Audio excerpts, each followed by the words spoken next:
Birlikda himoyachi bilan.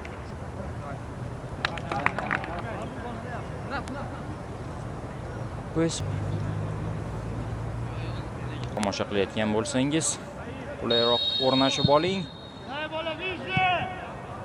Boshlandi o'yin. Takroriy lavha bo'lsa, ko'rib olsak bo'ladi.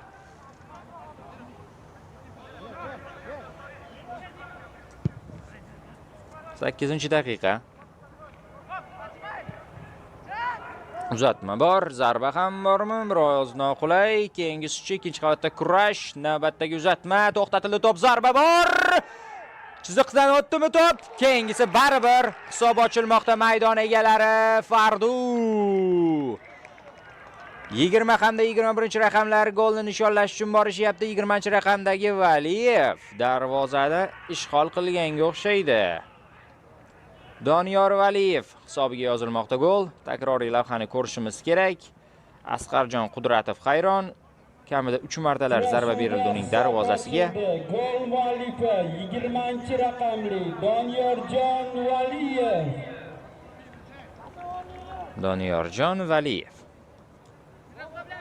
Ko'raylikchi. Xo'sh. Chap qanotdan uzatma bo'lgan. Mana bu o'xshamagan zarba. Havodagi kurashda. Ikkinchisida yutib chiqishdi. Maydon egalari mana bu zarba ham bor. To'p chiziqdan o'tmagan ekan, ammo bo'sh qoldirildi. Fardu vakil o'z raqibini oldinga qarab boryapti. 77-raqamda sheriga keldi.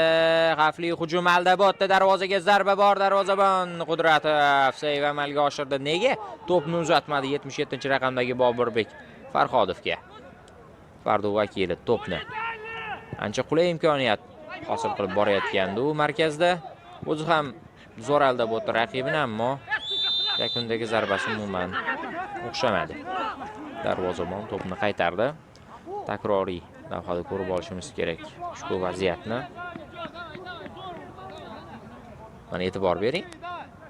Zo'r ochilgandi, mana yaxshi Aldabotda, lekin zarbasi darvozabonning o'ziga bo'ldi-da. 11-raqamdagi o'z uyida qanday o'ynashni biladi. Mana bo'shab qolgan chap qanot. Uzatma ham bor. Zarba ko'ramiz. Gol! 2-0. Juda oson. Hisobni 2-0 ko'rishga keltiryapti Valiyev. Doniyor Valiyev dubl qayd etmoqda. Birinchi kadrda bizda o'sha zarba o'xshamaganday ko'ringanda, ammo ayrona uslubda sekingina dumalab darvoza ustuniga tegib darvozadan joy oldi. Qudratov qancha e'tiroz bildirsa ham kam. Mana bu himoya chizig'i bugun umuman o'ziga o'xshamayapti.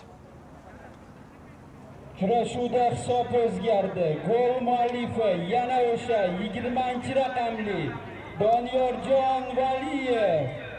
E'tibor bering, uzatma ham zo'r bo'ldi. 2 futbolchi kamiga. Doniyorjon Valiyev osonlik bilan darvozani ishg'ol qilyapti. Berfazov ham kelayotgandi, to'pga yeta olmay qoldi.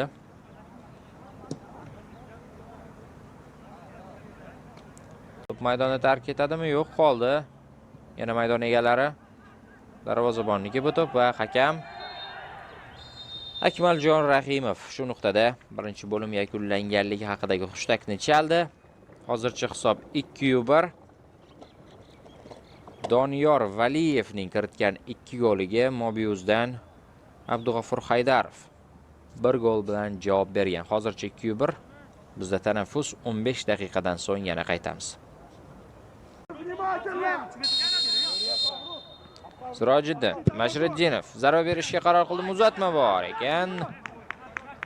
Burchak to'pimi? Rejabaliyev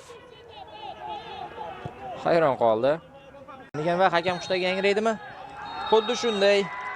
Akmaljon Rahimov hushtakni chaldi va o'z uyida Fardu Olimpik Mobiuzni 2-1 hisobda taslim etyapti. Doniyor Valiyevning kiritgan 2 goli evaziga. Menimcha eng yaxshi o'yinchi bo'lsa kerak bugungi uchrashuvda Doniyor Valiyev 90 daqiqa harakat qildi, himoyada ham, hujumda ham ajoyib o'yin ko'rsatdi. Abdug'ofur Haydarov bir gol kiritgan bo'lsa-da, mehmonlar tarkibida eng yomon o'ynaganlardan bo'ldi. To'g'risi, qolgan vaziyatlarni ko'kka sovurdi shunchaki.